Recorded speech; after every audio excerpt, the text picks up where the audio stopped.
Hello, welcome aboard. Life jacket na naman tayo guys.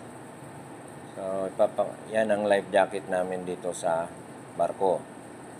So, pakita ko sa inyo kung paano ang suot at kung ano ang gamit nito. So, ayan, isusuot lang natin yan sa ulo. Tanggalin natin yung nakalock doon sa baba natin. Yan. Para yan dyan, just in case na tatamaan ka man ng life jacket na yan, pagtalon mo, so, meron pang support na foam. So, ayan. Ganyan yung plastar niyan. So, kailangan pa na fix yung belt na yan para maging maganda ang pagka-fix sa katawan mo.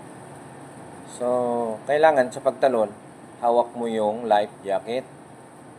Kasi ang tendency niyan, pag tumalon ka sa tubig, pag mataas yung pinanggalingan mo, may tendency na babalik yung life jacket sa baba mo. So, kailangan hawak-hawak mo yan. Bigyan mo siya ng pwersa para na pag tumalon ka man, hindi tatama sa iyo yung life jacket. So, yung position niyan, nakahiga ka habang nag-aantay ng rescue. Ayan. So, kailangan mo lang mag-relax. Huwag mong pagurin yung katawan mo para may resistensya ka. So, pag abutin kayo ng gabi, habang palutang-lutang, kailangan mong pailawin yung ilaw para malayo pa makita na kayo ng rescue pag once na dumating na sila. So, ayan. Ganyan yung paggamit.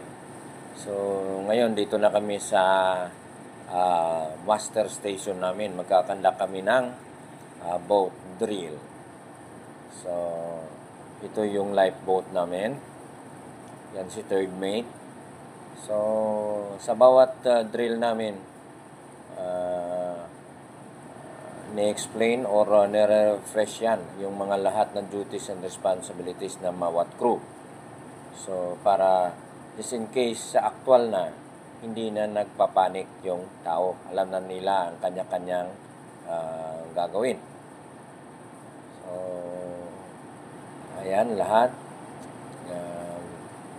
Na inspection at saka para ma-refresh ang lahat na duties. So, yan. Thank you very much for watching, guys. Please like and share para malaman naman ng iba at magkaroon ng idea what is life jacket.